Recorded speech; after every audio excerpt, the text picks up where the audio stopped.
Hi, welcome to வேதியை. ஸ்ரீராம் ஜெயராம் ஜெய ஜெயராம். நாளைக்கு ஆவணி ஆகட்டும். இந்த ஆவணி ஆகட்டோன்னா வேறு என்ன, பூனலை மாற்றின்ட்டு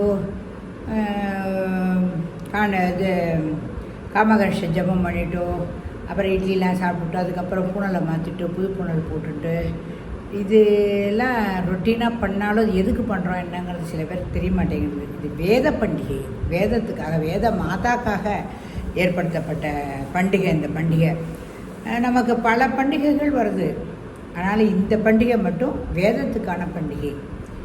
இது அந்த காலத்தில் என்ன பண்ணுவாங்கன்னா உபாகர்மா அப்படின்பா. அதுக்கப்புறம் ஆவணி ஆகட்டோன்னு கூறப்படுறது, ஸ்ரவணவிரதம்னு சொல்கிறான். எல்லாம் ஆவணி மாதத்தில் அவிட்ட நட்சத்திரத்து வரதுனால ஆவணி ஆகட்டும் அப்படின்னு சொல்லிட்டு சொல்லப்பட்டது. அதுக்கப்புறம் ஆடி அமாவாசைக்கு பிறகு இந்த மாதம், அதாவது ஆடி அமாவாசைக்கு பிறகு வர பௌர்ணமியில் இந்த ஆவணி ஆகட்டம் வரும், உபாகர்மாங்கிறது வரும். அன்றைக்கி தான் வேதம் ஆரம்பமாக இருக்குது. அப்படின்னா வேதத்துக்கு ஆரம்பம் முடிவு இருக்கா அப்படின்னா முடிவெல்லாம் கிடையாது. வேதம் முடிவே கிடையாது தான் வேதம். ஆனால் அந்த வேதத்துக்கு சில தோஷமெல்லாம் வரலாம். அந்த தோஷமெல்லாம் இருக்கக்கூடாதுங்கிறதுக்காக மெயினாக இந்த உபாகர்மா பண்ணுறான். சரியா? பிரம்மா பகவான்கிட்டேருந்து வேதத்தை வாங்கினார். ஆனால் அந்த நாள் தான் இந்த நாள். அதனால தான் இன்றைக்கி ஆவணி ஆவட்டத்தை சிறப்பாக கொண்டாடுறா, பண்டிகையாக விழாவாக எடுத்து செஞ்சிட்ருக்கா. பிறப்பு முதல் இறப்பு வரை மந்திரத்தோடையே தான் நம்ம வாழ்ந்துட்டுருக்கோம். ஆனால் அந்த மந்திரத்தோட உச்சாரணத்தில் குறைகள் இருக்கலாம், சில மந்திர லோபம் இருக்கலாம், நம்மளே அறியாமல் சில தப்பு நடந்திருக்கலாம். இதெல்லாம் போகணுன்னா இந்த உபாகர்மா பண்ணத்தான் பண்ணணும். இந்த தோஷமெல்லாம் அப்போ தான் போகும். நம்மளோட மந்திரத்துக்கும் வலிமை போடும். இப்போ கல்யாணம்னு வச்சுருந்தா இந்த கல்யாணத்துக்கு முன்னாடி பண்ணாமையே இருந்தால் கூட, சந்தியாதனம்லாம் பண்ணாமல் இருந்தால் கூட ஒரு மாதம் முன்னாடியாவது சந்தியாதனம்லாம் பண்ணி அந்த மந்திரத்தெல்லாம் உரி ஏற்றிட்டு கொண்டு அந்த மந்திரத்தோட மகிமையை வச்சுருந்தா பண்ணணும். ஏன்னா மந்திரம் தான் நம்மளுக்கு முக்கியம், வேதம் தான் நம்மளுக்கு முக்கியம்.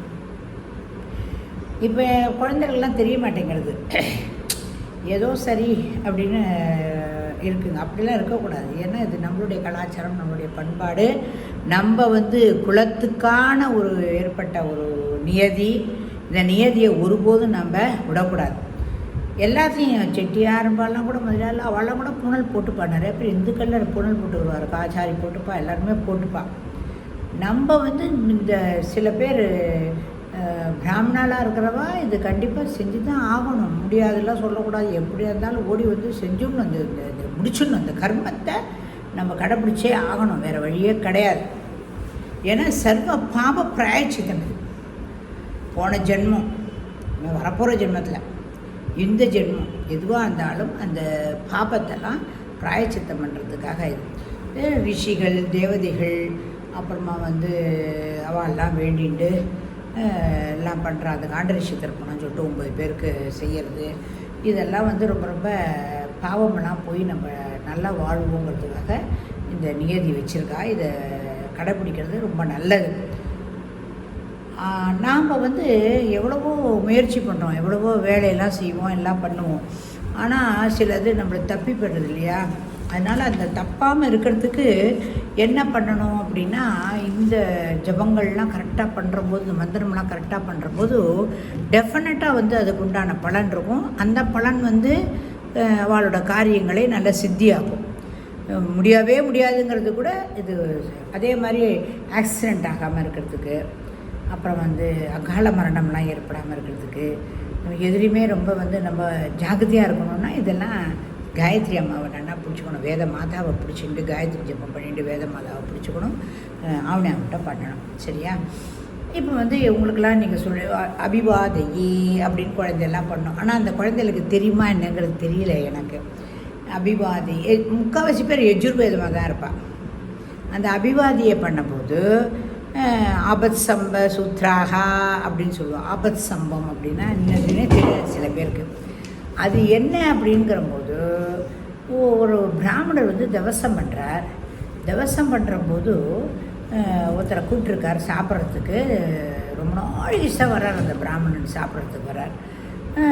சரின்னு சொல்லிட்டு இவர் போடுறார் பாவம். சிரத்தையாக தான் முதல்ல பண்ணுறார், வினயமாக தான் இருக்கார். இப்போ சாப்பாடு போட போட போட போட போட அவர் சாப்பிட்டுட்டே இருக்கார்.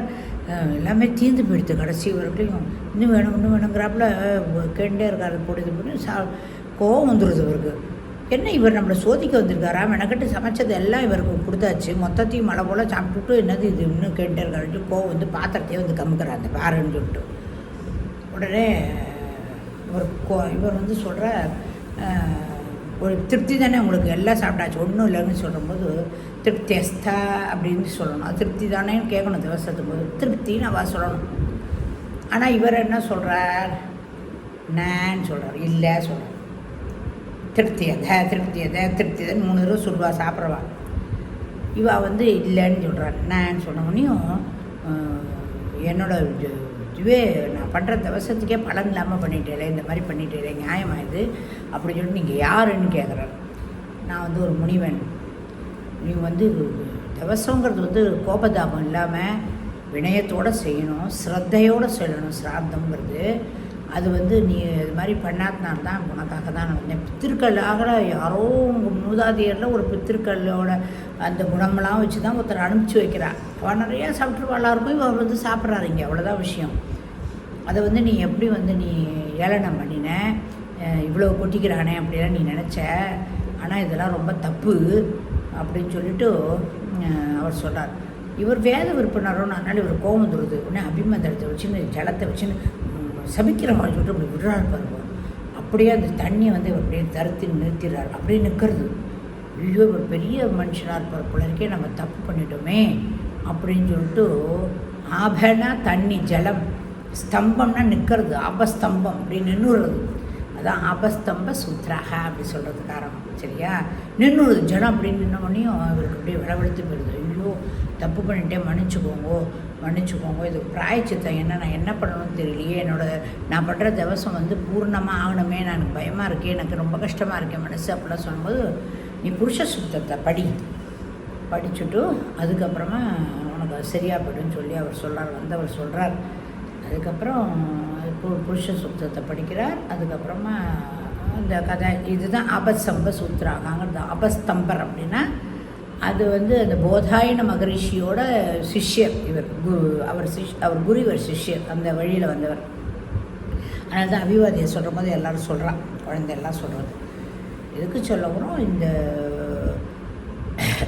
இந்த விஷயமானது அவனியாவட்டத்தும் போது பெரியவாளுக்கெல்லாம் வந்து அப்பாவாக இருந்தால் கூட அப்பாட்ட காதை இது பண்ணிட்டு சொல்லுவாள். அம்மாவுக்கு மட்டும் பூனல் போது தான் சொல்லுவாள், பூனல் போடுற போது தான் சொல்லுவாள். மற்றபடிக்கு பாக்கி எல்லாருக்கும் பொம்மநாடிகளுக்கெல்லாம் இந்த அபிவாதியை சொல்லி நமஸ்காரம் பண்ணுற வழக்கம் கிடையாது.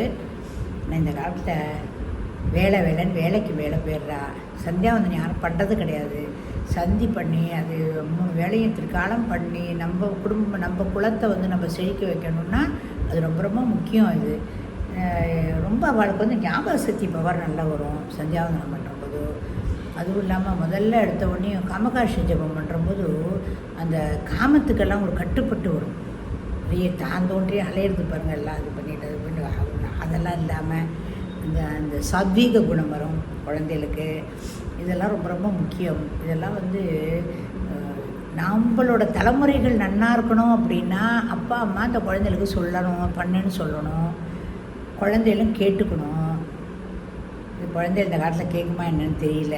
அது மகாபெரிவாளாக பார்த்து அந்த குழந்தைகளுக்கெல்லாம் நல்ல புத்தி கொடுத்து நல்லது பண்ண வைக்கணும்னு பிரார்த்திக்கிறேன். எல்லாருக்கும் அவனியாவட்டத்தை சிறப்பாக எல்லோரும் கொண்டாடுங்கோ, புரிஞ்சுட்டு பண்ணுவோம். அவனியாவட்டம் எதுக்கு பண்ணுறோங்கிறது இல்லாமல் புரிஞ்சுன்னு பண்ணுங்கோ. எல்லாருக்கும் என்னுடைய வாழ்த்துக்கள்.